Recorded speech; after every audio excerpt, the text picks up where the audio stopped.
Priatelia, vitajte pri ďalšom našom videorecepte. Máte radi klasické rezne, ale chceli by ste už trošku zmenu?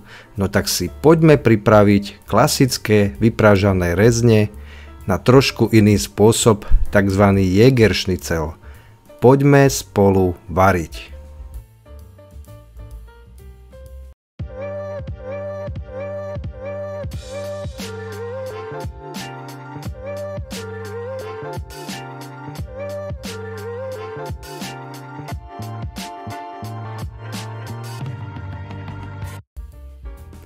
A začneme tým, že si pekne umieme a utierkami osušíme približne 1 kg bravčového karé a tak ako ste klasicky zvyknutí, si narežeme jednotlivé rezníky a budeme s nimi robiť to, čo vždy robíme, keď pripravujeme vyprážané rezne.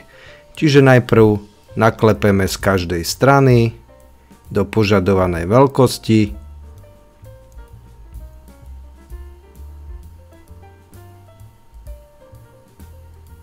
a klepeme poriadne, aby susedia vedeli, že budeme mať rezne. Potom osolíme z každej strany a nezabudneme na mleté čierne korenie. To my zvykneme dávať už len z jednej strany. Keď máte deti, ocenia to. No a potom klasický trojobal. Najprv múka, potom vaječko a nakoniec strúhanka. Do vaječka nezabudnite dať tiež trošku soli.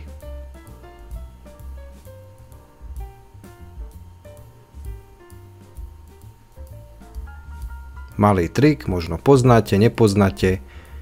Do vaječka môžete pridať aj trochu mlieka a nebudete potrebovať 10 vajec na obaľovanie rezňov. Takže máme pripravené rezne, dáme si na bok. No a doteraz to bola klasika. No a my teraz budeme pokračovať práve niečím novým, zaujímavejším a prekvapivo chuťovo veľmi dobrým. Vezmeme si sušené hríby a namočíme si ich do vody. Ak máte čerstvé, tento krok môžete vynechať. Nakrájame si jednu cibuľu a pripravíme si k nej vodu a hladkú múku, olej a trochu masla, mleté čierne korenie a soľ, ocot a kryštálový cukor a vrhneme sa spolu pekne ku platni. Do hrnca si dáme olej, ktorý si rozohrejeme a po chvíľke pridáme aj trochu masla. Keď máme rozohriaté, pridáme nakrájanú cibuľu a budeme niekoľko minút restovať.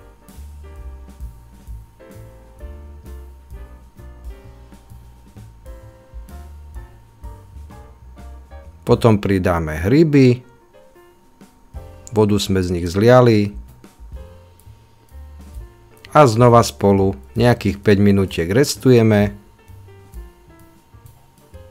No a nasleduje múka zmiešaná s vodou. Ak dáte múky viac ako my, nič sa nedeje, prilejte ešte pokojne trochu vody.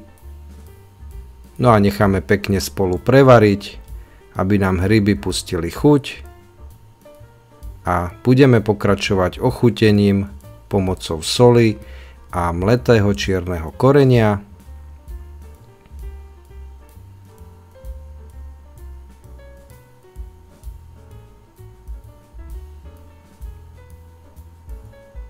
No a nakoniec prichádza na rad mlieko, ktoré nám celú omáčku pekne zhutní a zjemní.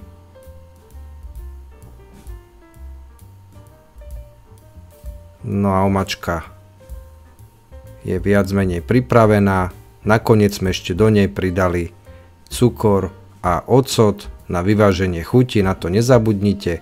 No a tu už klasicky vyprážame rezne, tak ako sme zvyknutí, pekne do zlatova z jednej strany, z druhej strany, potom na papierovú utierku trošku odkvapkať. Ak to nemáte radi na oleji, použite kľudne bravčovú masť, budú ešte lepšie.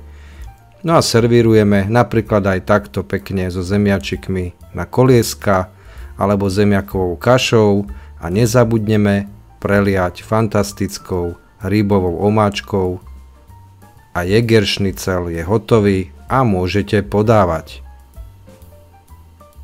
Ak sa vám tento recept páčil a bol pre vás zaujímavý, nezabudnite na like a odber kanála. Ďakujeme tiež za vaše komentáre, ktoré nám dávate pod videá.